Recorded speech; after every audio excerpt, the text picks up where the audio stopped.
Good morning, good afternoon, good evening. I don't know what time it is there. It's early afternoon here. And I just got back. I was away. So I just got home and I came up in the kitchen and, well, I guess I have a lot of work to do. Daryl was by himself with the dogs. Now, he did get all the Christmas stuff put over here to take downstairs. So he has that. But my island, I hate flat surfaces. I'm sorry, it's wiggly. Then we come over here. This isn't too bad over here. All right. I'm going to do these dishes that are sitting here. And then this counter's not too bad. Then over here, we got some more stuff that needs organized. He did get some laundry put away. And these are all the bins that need to go downstairs. All of these. Let me see. Back up a little bit more so you can see them. All these bins. Whew. Okay, so sorry for my horrible camera woman stuff. So, yeah, I got to get all this organized or it's going to drive me nuts. So, let me get these. Sorry, that's Levi. He drinks so noisy, doesn't he? He drinks so noisy. Levi, you really noisy boy. Here, look at him. What are you drinking, Levi? You thirsty, buddy? Okay, so I'm going to get them situated, and then I'm going to start with the mess that I didn't make. Sorry, I'm being sarcastic. I'm trying not to do that this year, but it's part of my personality, and I hope it doesn't offend anybody, but that's just what I do. Okay, so let me put you over here, and I guess we can chit-chat while I'm doing the dishes. You know, I have a dishwasher, but sometimes, I don't know about you, let me move you closer here too. I don't know about you, but sometimes I just like to do the dishes by hand and look out the window, and it's sort of like when driving, you know how you can think a lot when you're driving, and that's what it's to me. It's time for thinking. You guys close enough? You want to be closer? Okay, so I'm gonna chit chat while I do the dishes. I don't know if that annoys you. Let me know in the comments, but I'm gonna try to do all the rinsing at once, so it won't bother you as much. So anyway, I was away, and then I got really sick while I was away. So, excuse my hair. My hair is probably all messy. I didn't get a shower yet. I got so sick the other day. What day was that? Wednesday night into Thursday. My husband was so sick. I mean, he couldn't even talk. And I thought he was going to die. God, and then you know how you get like, well, my imagination starts to go like, oh my gosh, what would I do if something happened to him? You know, because, I'm not working right now. And the income that I do bring in is very minimal. Well, I'm grateful for the income that I have because it does help me with my house payment. So at least that. But we have so many other bills we have a lot of financial hardship from my great idea to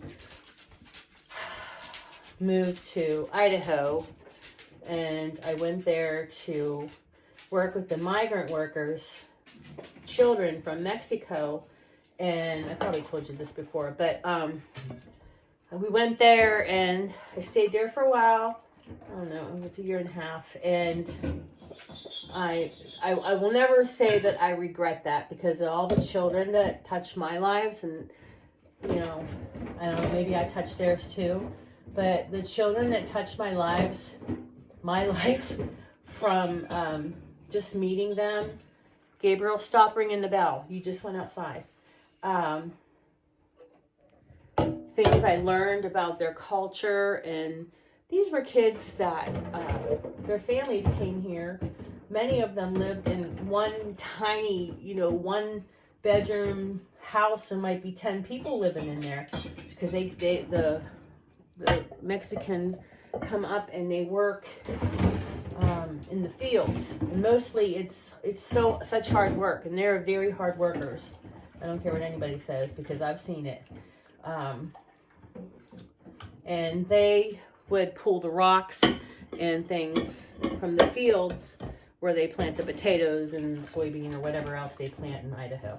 So I was teaching their children, and I moved there to do that. We sold everything we had. We had a house here for 30 some years, our family home, and we sold it. And well, I guess I could tell you the whole story of it, but yeah, I may as well tell you the whole story. Here we go. We'll back up a little bit. So I decided that I was getting laid off from yet another school. Because remember, I lost my job years ago after taking care of my mom, and then when she passed away, I got another job within the diocese, and I was there 2 years. But again, enrollment went down, and they were making cutbacks again, and of course it's me that's getting cutbacks. So, because there's other people, there's teachers that have been in positions for like freaking 35 years. It's like, retire already.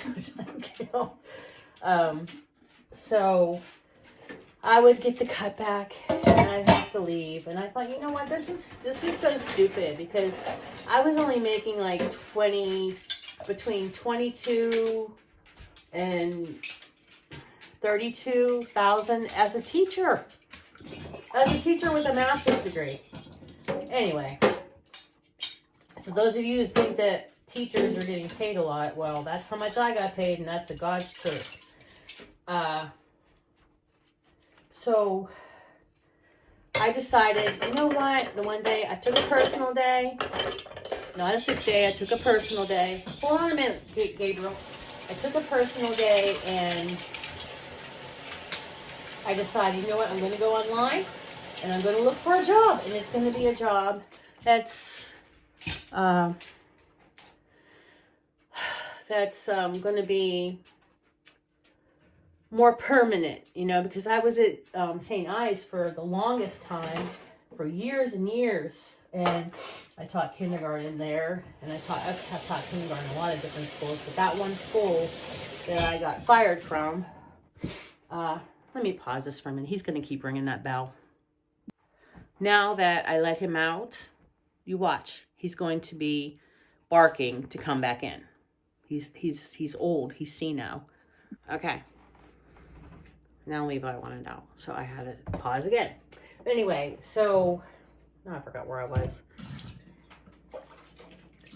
Oh, so I went on the computer and I went on Teacher or something like that, and it has like all these applications for teacher positions, what grade and what district and what state they're in. And I thought, you know what?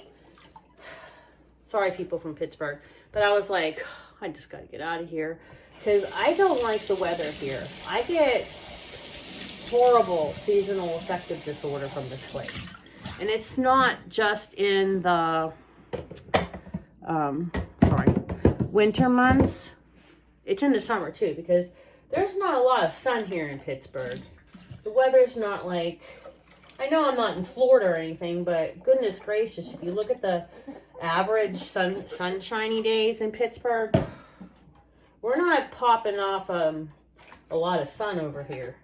So anyways, so I was on there and I didn't even finish my application yet. And the school district was like, oh, we want to Zoom interview you. And then it popped up again, the same district, but a different job, a different position. And I'm like, what is going on? And so I was talking to both principals at one time and says, you know that I'm talking to your other principal. And it's really weird that they were both on there at the same time. And one was for first grade and one was for kindergarten. Of course, what do you think I'm going to pick? Kindergarten. So I interviewed with both principals, and I interviewed with the heads of the department of the kindergarten and such. So I did that, and I got the job, of course. Well, they told me that I had the position if I wanted it, and I'm like, oh, I didn't even. So I'm trying to research everything about Idaho before I even tell Daryl what I did, because he didn't know anything about this. It was just a random thing that I did because I was getting frustrated with my job situation and my finances. So I was researching and I thought, okay, this is a good place. And oh, there's like factories opening because they had just opened a Cliff Bar and what was it? Yogurt. It was one of the yogurt ones. I forget what it was. It'll come to me. What was the other yogurt? It wasn't Dannon or anything like that. It was a different one. It wasn't Yoplait. It was, shoot, I can't remember. But anyway, they opened 2 different plants. And the job market's really, really good out here. And come on, you can get a job. So then Daryl got home. And that same night I had, we have kindergarten, I'm like totally losing my mind because these dogs are bothering me, but I'm trying to stay focused with ADD, ADHD. So it was kindergarten registration for the next year in the evening. So I had to go there. And as soon as I was going there, I was leaving to go there, Daryl was coming in from working all day because it was a different day that I interviewed, did the Zoom interview. So I had to go back to school in the evening for the orientation, that's what it's called, the orientation for next year, and meet the parents and the kids and everything and show them the classroom. And I said to Daryl, I said, he was coming in, I was going out. And I said, okay, hon, I said, by the way, we're moving to Idaho.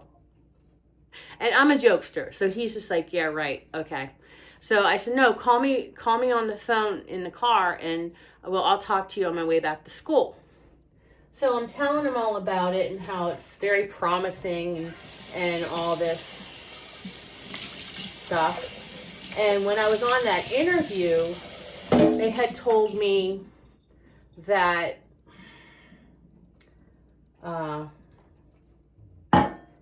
but I want to add, before my interview, Daryl knew that I had the interview. Don't think I went behind his back and had an interview in Idaho. When I filled out the applications, he didn't know about that. That was just something that just happened. But before the interview, he did know I had an interview for Idaho. But I didn't take the job. So anyway, I just want, before anybody starts yelling at me in comments, I would never do that to my husband. I would never tell him, oh, we're moving to Idaho. But I'm a jokester, so he calls me on the phone and I'm like, okay, so this is what they offered me. And it was like a lot more than what I was making. But then again, I'd have to sell my house. I'd have to sell the majority of my belongings, and I'd have to leave. My one son lives in Pennsylvania, but my other son lived in Texas. So I I'd have to leave all that, plus my friends, because my friends are my heart. But most of my really close friends were moving anyway.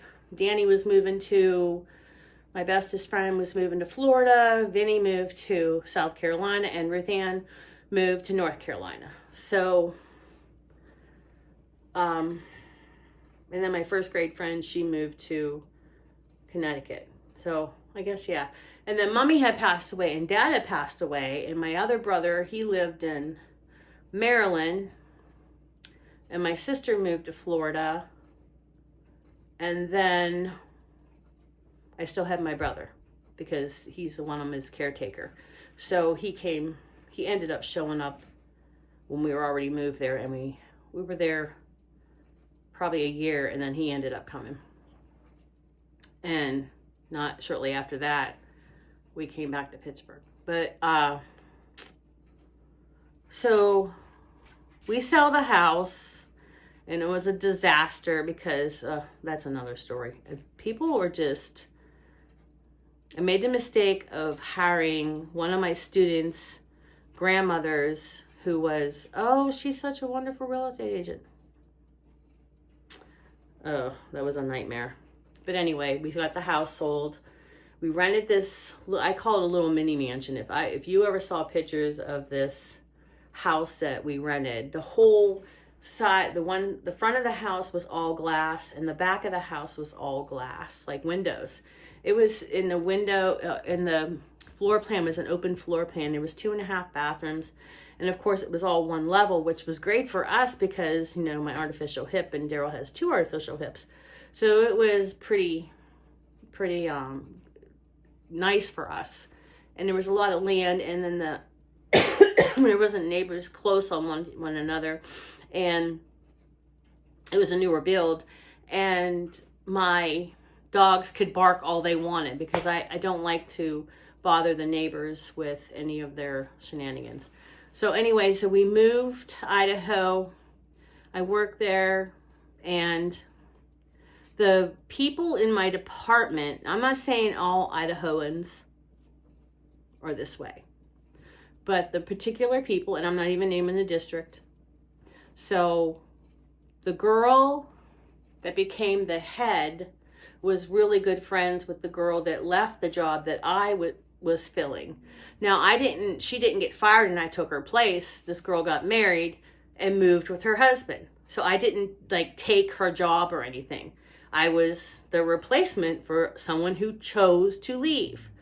Well, this girl, I'll just name her Sarah. Sarah was young, and I guess she was intimidated by me. I don't know, but I don't know. I am a person who shares my knowledge with younger people if they want it. I don't push anything on them. I have so many manipulatives and resources that I let anybody use or even have. Because before I left Idaho, I gave the one girl my rocking chair, my prized possession. She just loved that rocking chair, and every day she would come and have lunch with me, and we would talk about, we did the same book readings in the morning, so we would reflect on the readings during lunch. And she loved that chair. So when I left, I carried it up. Before I left, the day that I was leaving, I gave it to her. I carried it in her room. She said, "What are you doing?" I said, "Yours." And I walked away, and she was crying. So that's the kind of teacher I am. Well, anyway, Sarah was intimidated by me. I needed the textbooks to go to a meeting because it was a new math program. And I said, "Sarah, can you tell me where the teacher manuals are? Because I have to go to that meeting over at the main district building." And she goes, "I don't know, go look for them." And I was like, "Girlfriend, what's with the attitude?" So I said, "Okay." I just quietly went in the room, and I was almost in tears because I'm in a new place. I don't know where anything is. I don't even have my stuff set up in this thing. I got there and I had to go right to a meeting like 2 days after I arrived there. So, and it was a 4-day trip to get from Pittsburgh to where I was in Idaho. So, hold on a minute. I got to let him in. All right, I'm back. It's cold out there, and I don't want him, his little footsies to get His little feet used to get cold. So I got through that, and these girls, the two of the girls in that department, the head and another one that was there longer, they were just so miserable to me the whole year and a half I was there. And the other teacher that I gave the rocking chair to, she was new as well that year, but she actually came from Mexico, and she was teaching the dual program for Spanish and English. So she was having a hard time with them too, but not as much as me. Well, anyway, it comes down to it. When it came to the end of it, I decided I had to go back to Pittsburgh because my hip, I fell on my hip, and I couldn't find a doctor there. Everywhere I went, it was like going to a freaking veterinarian. Because here in Pittsburgh, we have hospitals, doctors galore. You can find the finest doctors in Pittsburgh. And so I had to move back home. Plus, it was great because we decided we wanted to move back home, but we didn't know what Daryl was going to do for work. Because that's another reason why we came back, because the superintendent from the school, when I was going there, said that Daryl would have a job. He would line one up and give him some, not actually get him a job, but give him some leads to where he could go. Never happened. And remember, we traveled 4 days with stinky basset hounds in a car, which they were very well behaved, across the United States from Pittsburgh all the way to Idaho. 4 days of straight driving. And they're going to tell me, oh, no can do. I had to sell my house, leave my family. I mean, and they just like, and when you get there, they're like, oh, got you. What am I going to do? Go home and go back? No, I'm not. But I ended up doing that, didn't I? So when I was like my final days there, we had another meeting. They were really famous for their meetings about a meeting about a meeting. I mean, we had meetings about meetings. It was crazy. And then they had data for the other data we have on the children, for the other data. And it's like, we had binders of data for all the kids. It was crazy. But I did it. Because I always do what I'm told. But during my last meeting there, meeting of the minds, they had their notebooks out, writing away, asking me, when you had that problem, or I don't call it problems, I call it behavior or whatever with a child, because they're just rambunctious. Children are children. When you try to fix that, wait, what did you do exactly? Now, I told them all these other things, like, if a child had a concept they couldn't get, I'd be up late at night trying to figure out what I could do. I had a kid who couldn't understand adjectives, so I took it to the Spider-Man theme and said, adjectives, they describe the noun. And so one of the moms told me, Mrs. D, we cannot watch Spider-Man anymore because they say, no, that is not the right words. It's adjectives, we describe it. So, anyway, they were all writing down all the things that I did. Meanwhile, I was stupid, because they thought I was stupid because I let my dog sleep in the house. I let my dog sleep with me in the bed. I'm sorry, that's what I do. I don't judge you for leaving your dog outside with frozen water in the winter. Anyway, positive, Sally, positive. So I moved back home and got my doctor. I had a long time to find a doctor because I used to run races almost every weekend here in Pittsburgh whenever they had races around Pittsburgh area. I even went to Florida doing like 10K, 5K races, running. Well, I was walking. But I did all this stuff. And after I hurt my hip, I wasn't as active. So what happens when you're not as active, when you're used to being active? You put on weight. So I put on a lot of weight. So a lot of the doctors didn't want to do my hip. And I told them, I said, I'm going to take the weight off. I just need help. I need help to, fix my hips so I can move. That's how I lose weight. I have to move to lose. I can't just be on a diet. I have to move to lose. Well, I came across Dr. Gregory Habib, and he took me because I was waiting for him to say, no, we can't, we're going to have to take off 50 pounds. No, he goes, well, let's get you set up for scheduling surgery. And I'm like, wait, what? I was bawling, hugging him, it was something. It was a great day. And I'll tell you what, I got that hip done. He put me in a hospital that had these gorgeous hardwood floors. The people were the nurses, the staff, everything were awesome. Awesome. And I'll tell you what, the food there, it was like a restaurant. If you ordered a hamburger, it actually looked like a hamburger, not hospital food. It did not taste like hospital food. But I was only there overnight, like one day. So, but I was out of the bed after surgery, walking.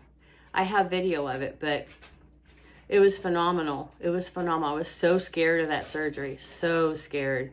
But Dr. Gregory Habib in Pittsburgh, holy crow, he was the best. He's still the best doctor. He's been helping me with my knees because I had a really bad fall and I shattered my kneecap on the one side. So I've been getting gel under my kneecaps. You get 3 sessions a week apart. So one, and then wait a week. You get the second session. They put a needle under your kneecap and they put gel. And it's not really that bad. I mean, you just got to concentrate and it's not that bad. So I've had that done 2 different times. I think like every 6 months, or it could last longer, but my knees are really bad. He wanted to do a knee replacement, but he says, okay, we'll try the gel and see how you do. So anyway, I came back here and I was having such horrible problems with my hip. I got my hip done, but my back, I have 2 discs that are, I have degenerative, I can't even say that word, in my spine. My bones are just degenerating or whatever. I'm trying to go fast because I'm talking too long. So I have a host of other problems, type 2 diabetes. I have so many things, but all my health issues, but the majority of it was my hip and with my back. So I was using a TENS machine, TENS, TENS machine. And it has these pads on it and it shocks your back to make the pain go away. It like shocks the muscles. And it has like 4 probes. Well, when we were looking at houses when we came back here, I tell you, I was wearing it all the time. I had to actually walk with a cane. And then I ended up being on a walker because I was in such bad shape. And that's why I say I with my challenges that I do for myself to get this house decluttered, there's days where I don't know, every day I don't know what it's going to be when I wake up. Like I could be totally in excruciating pain or I could feel good. I never know. So whenever I don't have pain as much, I try to get so much done. And then what do? I put myself back 10 steps. So I'm trying my best to trying to go with the flow, but there's days where I can't even stand. I have to I have so many different devices to do stuff around here. I have like chairs that I go waddling around, like an office chair that doesn't have a back. And then whenever I was trying to get the house clean before, I ended up buying one of those things like mechanics have, and you lay on it and then you go underneath the car. I was using that to wipe my walls down and my baseboards. I told you I'm crazy about baseboards. I'm a crazy woman. But I wanted to get my house clean and nobody else was doing it. I mean, you see what my kitchen looks like right now. That was only 2 days. So imagine what it was like whenever I had my hip done. But there's so much with my body, but I'm having some problems with my eyes because my dad had macular degeneration and he ended up losing his eyesight except for in the peripheral vision in the one eye. So I've been very adamant about, getting my eyes checked and things like that. And then my mom had passed away from colon cancer, and I'm really good about getting my colonoscopies. So in fact, I have a video I shot, but I haven't edited it yet about that. So anyway, we came back here and I tried to go for job interviews. I have my cane, but when I went into the place to interview, I would leave my cane in the car and try to walk pretend like I was okay. And I was offered so many jobs, but then when it came down to it, I couldn't do it. I was like, how am I gonna? My son's like, Mom, you can't run after those kids like you used to.